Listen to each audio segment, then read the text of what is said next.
Λοιπόν, παιδιά, ήταν μια τάξη στην Αθήνα, στο ζωγράφο. Αποτελούνταν από τον Γιαννάκη, από τον Αλ Καπόνε και τους άλλους μαθητές του. Ο δάσκαλός τους ήταν ο γνωστότατος Αθανάσιος Κορδολέμης. Καλημέρα, παιδιά.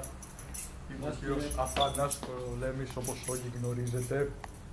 Λοιπόν, ξεκινήσουμε το μάθημα, κάνουμε χρόνο. Πες μας, ποιος θα μας πει. 8 και 3. Κύριε! Πες μας. 11. Μπράβο, χαρητήρια. Μπράβο, Γιαννάκη.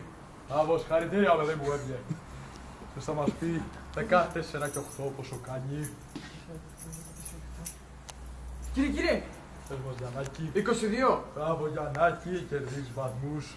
Συγχαρητήρια, προηγείσαι στην βαθμολογία.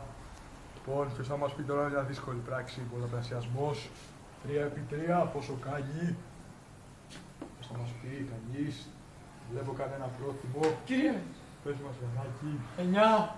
Μπράβο, Γιαννάκη. Άντε και γαμίσου. Τι έκανες εκεί. Ήξερε πολλά. Καλώς.